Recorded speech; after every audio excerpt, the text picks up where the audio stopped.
This is Michael Orrell of MobileBurn.com, and today I have with me a very shiny LG Incite, a new Windows Mobile device for at&t.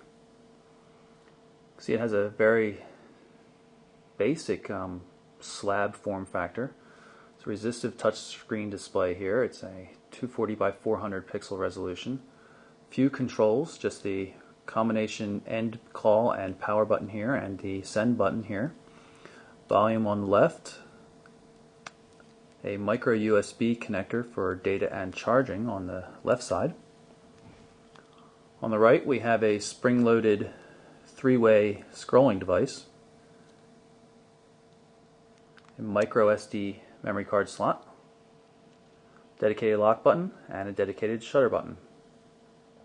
On the back is the 3 megapixel autofocus camera, and it has a very shiny and somewhat satiny chromed finish on the back. You can see it's very reflective. It doesn't get too dirty looking though from smudges, so it's got that going for it.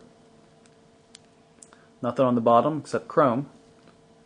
Up top we've got a real 3.5mm headphone jack, which is nice. While the LG Incite doesn't include a built-in stylus,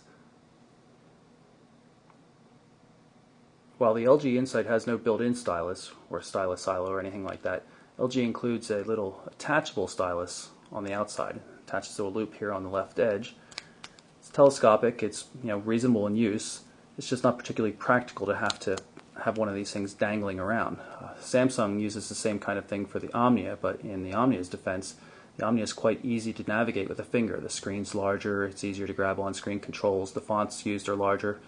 At least the Incite does have this scroll wheel, which mitigates the problem a little bit, but in general the LG Incite is too difficult to navigate without a real stylus. You can pull up the display, hit the power button. You can see a nice LG customized view of the world. This is the Today screen. Uses standard Windows Mobile main menu with this nice Today screen layout with quick access to a couple different features, like messaging.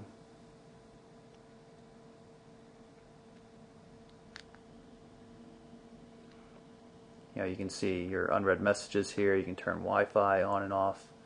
It's all meant to be used with a finger because there is no stylus with this device, but I have to admit that everything's a little small. It's a little hard to get to. Even the main menu here. There are ways to make those menu items a lot larger on HTC and Samsung to do things like that, and LG really needs to do that. Finger scrolling. It's an odd finger scrolling though. It can be, once you stop, it kind of stops and becomes a select function. It's weird, so it really only scrolls as long as you're actively moving. Works pretty well though.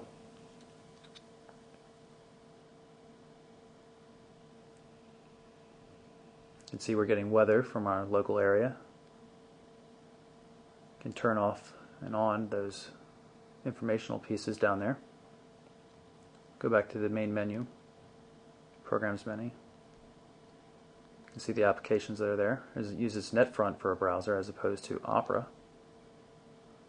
We're on a Wi-Fi connection in my house right now. I don't need that express mail thing on there, so I can tap on that to remove it.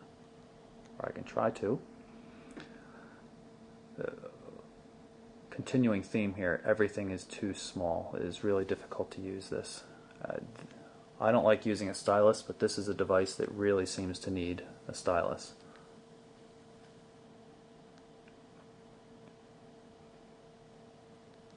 See, there's some gesture support in the device. You can change the sensitivity of it. Not sure exactly what gestures there are yet. You can see that we received a text message. There's a notice at the bottom of the screen.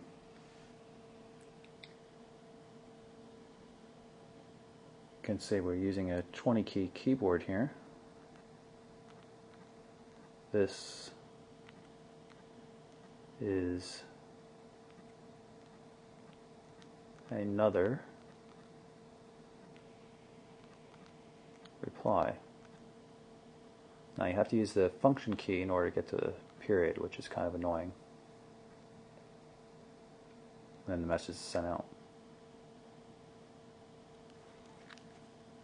can also use the QWERTY keyboard for this as well.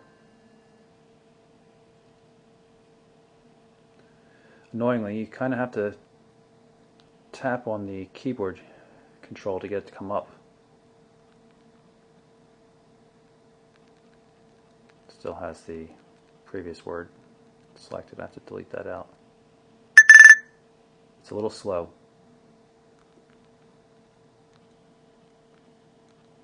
In fact, the device overall is kind of slow. Has some nice basic features to it, but you'll hear that message show up on my other phone in a second.